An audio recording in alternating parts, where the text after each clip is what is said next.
Here's today's Tilelab update. Okay, so today I worked on the server store. Alright, so the first thing I did was, as of yesterday, I noticed that, okay, when I scan DOSBook's last 10 videos and the first 25 comments of each comment, there's a couple hundred comments, you know. At the most, there's 10 videos and 250 comments. And this was around / over a megabyte. Okay, so today I managed to cut that down to 100K, so by a factor of 10. Otherwise known as an order of magnitude. You know, partly it's because I was just putting too much stuff in there. The first factor of 2 was the fact that I was keeping a property called Initial Properties that had a copy of the entry, is what they call it, that's returned by YouTube. So, okay, the next thing was that I didn't need the entry as well. It's like a couple, 4K per comment, per user, per video. I didn't need that. I was keeping it around so I wouldn't have to pull information out of it and keep it separate, but you know, I mean, that's fine for the local database. The advantage being that if there's information in there that I didn't care about on, you know, at one date, but I cared about later, that it'd still be there. But instead I just went through the comments and the videos and looked, and the users, and looked for the part of the entry, the information in the entry that I actually wanted. And through that process I was able to cut the whole cost down to 100K for your average user scan. That's still a lot, in that I would need, you know, gigabytes of bandwidth for thousands of users, and I'm kind of okay with that. But what I've also decided to do is that this isn't automatically integrated yet, and what I'm going to do is your browser will just ask, it'll say, here's the last video I have.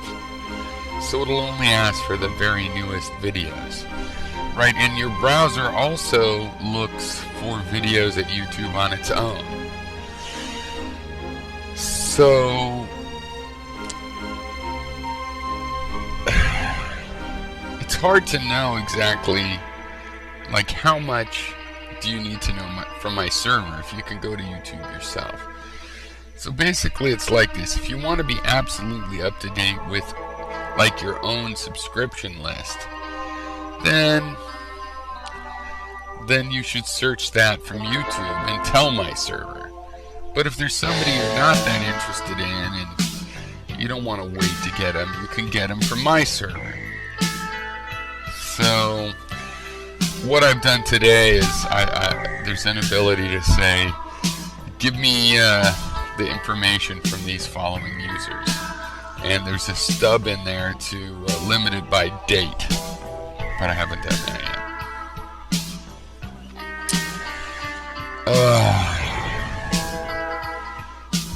So is that what I did? Yeah. So basically my system, you know, it's like this. There's a spider, and the spider has to understand various concepts. One, there are videos, comments, and users, or whatever else in the future in spiders, in memory. There are videos, comments, and users in the indexed database, which is stored in the browser on your machine. And now, as of today, there are videos, comments, and users which are stored on the server, on my server in the cloud. I'm working out how to, cooperate between the three and merge one to the other to the one. So, basically at the moment, if you click on an item on the map, it gets things in the index TV stored locally on your machine. If you alt-click, it goes to YouTube, and at the moment you have to type a special command in a JavaScript console, which to you guys is practically invisible and unknown, which will get the information from the server and put it in the index DB if it's not already there. So that's what I'm looking at right now. There seems to be a problem with the users in terms of putting them in the index DB from the server. I'll have to balance how you get which information at what point and what the interface, whether you alt-click for this or regular click for that. That's the update though. Cheers.